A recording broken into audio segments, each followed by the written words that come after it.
L'IA et son usage en photographie fait penser aux frères ennemis.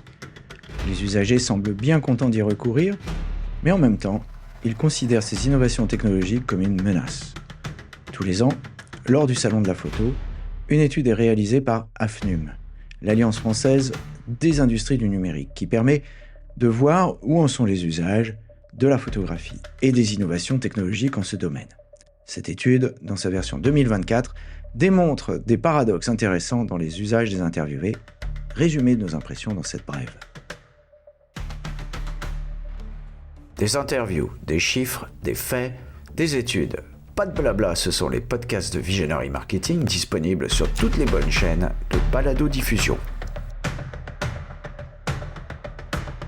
Bonjour et bienvenue dans les podcasts de Visionary Marketing. Le sujet du jour, IA et photographie, menace et remède à la fois.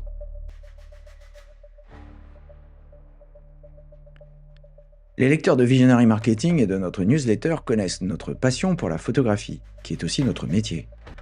Je me suis penché sur cette étude et, pour la résumer, après l'avoir lue bien entendu, je me suis servi du GPT de veille créé par Maria Mercanti-Guérin afin d'analyser les documents et de les résumer. Qu'elle soit remerciée pour ce partage. Cela m'a bien aidé dans la préparation de mes commentaires, mais je n'ai quasiment rien gardé des résultats de recherche. J'avoue cependant humblement ne pas avoir passé trop de temps à peaufiner ma requête. En matière d'usage de la photographie et de l'IA, les Français semblent en majorité inquiets de l'impact de l'intelligence artificielle sur la pratique photographique. Mais ce chiffre est à nuancer au vu de certaines contradictions intéressantes. Voici donc quelques enseignements tirés de ce baromètre photo 2024, 9e vague, réalisé par Sociovision, du groupe IFOP, pour le Salon de la photo et l'AFNUM. L'étude complète est téléchargeable sur leur site, mais elle est aussi disponible en fin de notre article, daté du 9 mai 2025. Cette étude de l'AFNUM, réalisée lors du Salon de la photographie, vise à comprendre les pratiques photographiques et vidéographiques des Français à l'ère des innovations technologiques, IA, vidéo, équipement. Elle a été réalisée auprès d'un panel de 1000 pratiquants de photos âgés de 15 à 65 ans interrogés en ligne entre juin et juillet 2024. Alors voici les principaux enseignements de l'étude. D'abord, une passion toujours vivace. 61% des interviewés considèrent la photo comme une passion. C'est 3 points de plus qu'en 2023. Ici, on parle d'une activité qui s'insère dans tous les instants de la vie des interviewés. 69%. Les pratiques sont extrêmement diverses et vont de la photo émotion à la photo souvenir. Il est incroyable, mais pas étonnant, de constater l'énorme variété d'usages de ce passe-temps. Vous verrez d'ailleurs la liste complète dans l'article. À noter, comme on le verra encore par la suite, que le smartphone joue un rôle fondamental en remplacement des appareils compacts dans cette permanence des usages. Il est vrai que la qualité des appareils photo sur mobile s'est tellement améliorée que la comparaison dans certaines conditions entre photos professionnelles et amateurs ne mène plus à une domination sans partage des appareils de très haute qualité. Et je vous donne une preuve en photo entre une image prise avec un iPhone Pro Max avec un objectif 1:1 et un Nikon D810 35 mm f2. Alors j'aurais pu prendre ça avec un D850 ou un Z7, encore mieux.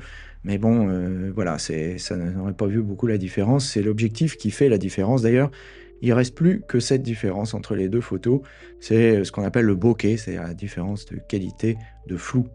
Donc en résumé, si vous n'avez pas de bons objectifs sur votre appareil photo, vous pouvez très bien prendre votre téléphone s'il est de bonne facture et vous aurez aussi bien. Alors, ce qui est intéressant sur cette étude, c'est surtout l'essor irrésistible de la vidéo. Parmi les insights intéressants pour les marketeurs, il faut noter que 30% des répondants pratiquent la vidéo quotidiennement. C'est 15 points de plus par rapport à 2018, un chiffre qui est à comparer aux 55% de la photo sur le même échantillon. Comme le font remarquer les commanditaires de l'étude, les usages se rapprochent de la culture vlogueur. Vlogueur, c'est une sorte de mot valise entre vlog et blog, donc des blogueurs vidéo. Cette pratique est incroyablement plus avancée qu'il y a 12 ans, où mener une opération de marketing UGC sur la vidéo était mission impossible. Alors, directeur digital chez un grand opérateur, j'avais lancé une telle OP en espérant récolter un grand nombre de vidéos et je m'étais aperçu que l'usage de cette technologie à l'époque restait cantonné à quelques usagers très avancés. Ce n'est désormais plus le cas. Et l'UGC vidéo peut, à mon avis, être considéré avec intérêt par les marques, au-delà des simples vidéos d'influenceurs. Bon, il va falloir aller au-delà de simplement payer une pub, mais c'est très intéressant, il y a beaucoup de potentiel.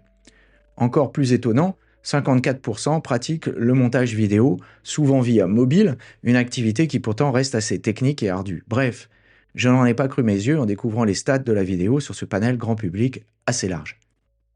Dernier point sur lequel nous allons nous arrêter dans cette brève, l'intelligence artificielle. Si une majorité d'utilisateurs, 55%, accueillent favorablement l'IA comme aide pour la prise de vue, le tri ou la retouche, ils sont presque aussi nombreux, 49%, à percevoir la création d'images par IA comme une menace. Paradoxalement, les 30-34 ans, 70%, et les hommes, 60%, sont encore plus hostiles à la génération d'images par l'IA. On sent, et je l'avais déjà écrit il y a quelque temps, qu'il y a une lassitude par rapport à ces images. En d'autres termes, si je comprends bien, bidouiller ces images avec l'IA pour enlever les éléments indésirables est acceptable, mais pas produire des images à partir de zéro. Pourtant, en regardant celles qui ornent la présentation de l'AFNUM, il semblerait que l'IA se soit immiscée dans pas mal d'entre elles. D'ici à en déduire que cette pratique est largement répandue, mais qu'elle est peu avouable, il n'y a qu'un pas. Notons également qu'un tiers des pratiquants se disent également intéressés par la photo via des lunettes connectées. En plus des usages très variés de la photographie, il est à noter l'incroyable variété des équipements des utilisateurs, même si le mobile semble remporter largement la mise. On notera aussi que les équipements en mobile sont largement en tête des réponses, mais que les appareils numériques, dans leur diversité, continuent d'attirer. Pour cela, les utilisateurs n'hésitent plus à recourir massivement à l'occasion et au reconditionné. 36% ont déjà acheté du matériel d'occasion, plus 14 points par rapport à 2017. 38% ont acheté du matériel reconditionné, plus 2 points par rapport à 2022. Et il y a une envie croissante de revendre son matériel, 36%. À la vitesse où ça se démode, cela se comprend et en même temps, finalement, ce que je vous conseille, c'est de garder vos vieux appareils réflexes qui sont incroyablement bons et qui finalement peuvent durer très longtemps, jusque 300 000 déclenchements pour un D810, donc vous pouvez y aller. Avant que vous l'ayez usé, il va se passer du temps. Dans ce paysage largement dominé par le numérique, la nostalgie va cependant bon train, avec un nombre important de répondants qui semblent regretter la photographie argentique, pourtant bien polluante, et aux multiples inconvénients. Le passé, en résumé, n'a jamais eu autant d'avenir. À noter également que l'impression photo est prisée par une écrasante majorité des répondants, 89%. Il est vrai qu'il n'y a pas de plaisir plus grand pour un photographe que de contempler son travail sur papier, dont le rendu est souvent le juge de paix de la qualité du travail, si on arrive à se battre avec l'imprimante qui veut véritablement faire tout ce qu'elle veut malgré tous les étalonnages possibles et imaginables.